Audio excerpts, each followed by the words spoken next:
जय श्री कृष्णा।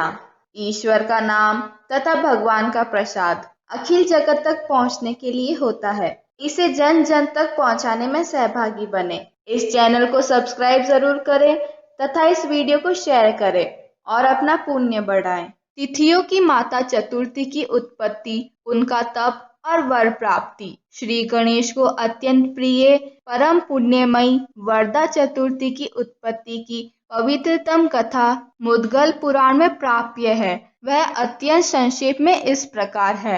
लोक पितामह ब्रह्मा ने सृष्टि रचना के अनंतर अनेक कार्यों की सिद्धि के लिए अपने हृदय में श्री गणेश का ध्यान किया। उसी समय उनके शरीर से परा प्रकृति महामाया तिथियों की जननी काम रूपिणी देवी प्रकट हुई। उन परम लावण्यवती देवी के 4 पैर, 4 हाथ और 4 सुंदर मुख थे। उन्हें देखकर विधाता अत्यंत प्रसन्न हुए। उन महादेवी ने इस त्वष्टा के चरण कमलों में प्रणाम कर अनेक स्त्रोतों से उनका स्तवन करने के अनंतर निवेदन किया।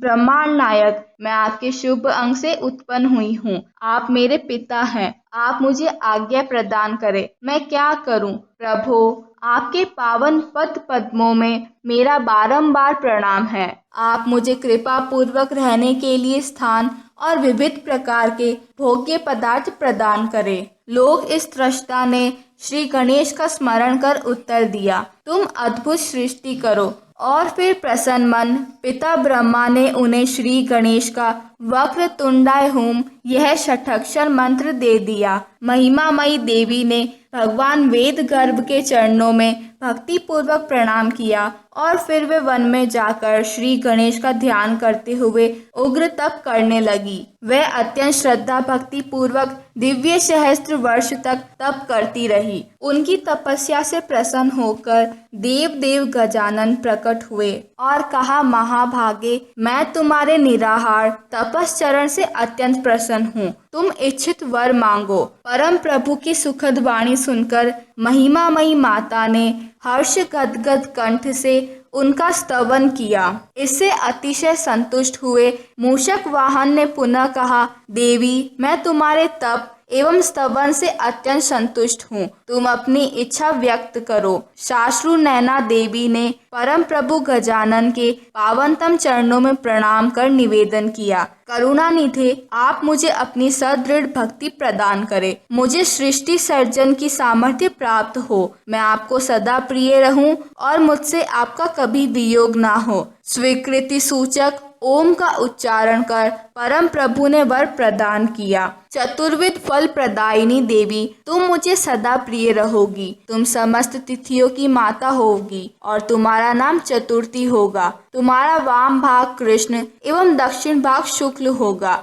निस्संदेह तुम मेरी जन्म तिथि होगी। तुम्हारे में व्रत करने वाले का मैं विशेष रूप से पालन करूंगा और इस व्रत के समान अन्य कोई व्रत नहीं होगा। यह कहकर भगवान गजमुख अंतर्धान हो गए। तिथियों की माता चतुर्थी गणपति का ध्यान करते हुए सृष्टि रचना करने लगी। सहसा उनका वाम भाग कृष्ण और दक्षिण भाग शुक्ल हो गया। महाभाग्यवती शुक्ल वर्णा अत्यंत विस्मित हुई। उन्होंने पुनः गणाध्यक्ष का ध्यान करते हुए सृष्टि रचना का उपकर्म किया ही था कि उनके मुखारविंद से प्रतिपदा तिथि उत्पन्न हो गई। इसी प्रकार नासिका से द्वितीया, वृक्ष से तृतीया, अंगुली से पंचमी, हृदय से षष्ठी, नेत्र से सप्तमी, बाहु से अष्टमी, उदर से नवमी, कान से दशमी, कंठ से एकादशी, पैर से द्वादशी, स्तन से त्रयोदशी, अहंकार से चतुर्दशी, मन से पूर्णिमा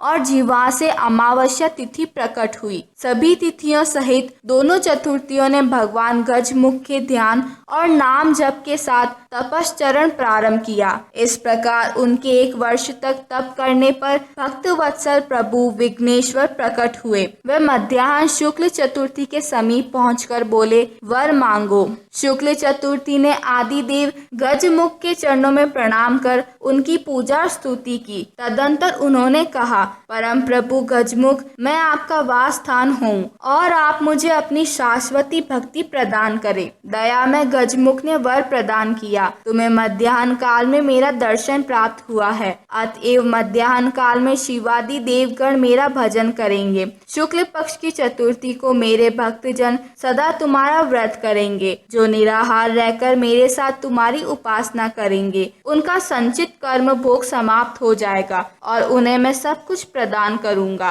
तुम्हारा नाम वरदा होगा। इतना कहकर श्री गणेश अंतर्धान हो गए और भगवती शुक्ल चतुर्थी का वरदा नाम प्रख्यात हुआ। वह श्री गणेश को अत्यंत प्रिय हुई। उस दिन व्रत के साथ श्री गणेश की उपासना कर पंचमी को सविधि पालन करने से निश्चय ही मनुष्य धर्म, अर्थ, काम और मोक्ष सब कुछ प्राप्त कर लेते हैं। व्रती की प्रत्येक कामना पूरी होती है और अंत में वह अतिशय सुखदायक गणेश धाम को प्राप्त होता है। इसके अनंतर भगवान गणपति ने रात्रि के प्रथम पहर में चंद्रमा के उदित होने पर कृष्ण चतुर्थी के समीप पहुंचकर कहा, महाभाग्यवती, तुम वर मांगो, मैं तुम्हारी अभिलाषा पूरी करूंगा। विघ्न निघ्न प्रभु के दर्शन एवं उनके वचन से प्रसन्न होकर भगवती कृष्ण चतुर्थी ने उनके मंगलमय चरणों में प्रणाम कर उनकी विधि पूर्वक पूजा की। फिर उनका स्तवन कर निवेदन किया, मंगलमय लंबोदर, यदि आप मुझ पर प्रसन्न हैं तो कृपा पूर्वक मुझे अपनी सुदृढ़ भक्ति प्रदान करें। मैं आपको सदा प्रिय रहूं और मुझसे आपका वियोग कभी ना हो। आप मुझे सर्वमान्य कर दे। कृष्ण चतुर्थी की श्रद्धा भक्ति पूर्ण वाणी से प्रसन्न हो महोदर ने वर प्रदान करते हुए कहा,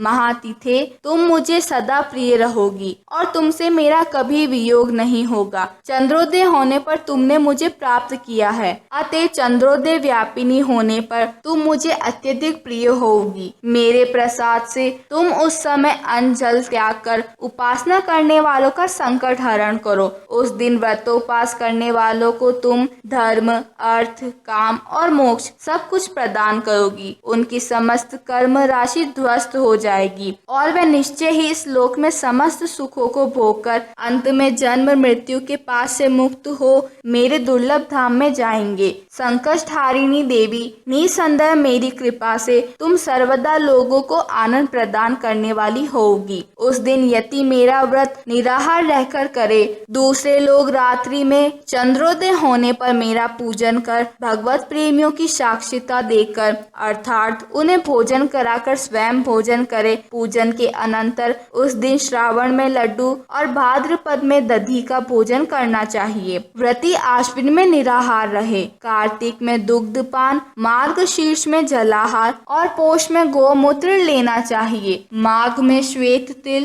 फाल्गुन में शर्करा, चैत्र में पंचगव्य, वैशाख में पद्म बीज अर्थात कमल गट्टा, ज्येष्ठ में गोघृत और आषाढ़ में मधु का भोजन करना चाहिए। महिमामयी चतुर्थी व्रत करने वालों की समस्त कामनाओं को पूर्ण करने वाली है। इस व्रत के प्रभाव से धन धान्य और आरोग्य की प्राप्ति होती है, समस्त आपदाएं नष्ट हो जाती है तथा भगवान गणेश की कृपा से परमार्थ की भी सिद्धि होती है। अतएव यदि संभव हो तो प्रत्येक मास की दोनों चतुर्थी तिथियों को व्रत और उपवास सहित श्री गणेश जी का पूजन करें और यदि ये संभव ना हो तो भाद्र कृष्ण चतुर्थी बहुला, कार्तिक कृष्ण चतुर्थी करका अर्थात करवा और माघ कृष्ण चतुर्थी तिलका का व्रत कर ले। रविवार या मंगलवार से युक्त चतुर्थी तिथि का अमित महात्म्य है। इस प्रकार की एक चतुर्थी व्रत का सविधि पालन करने से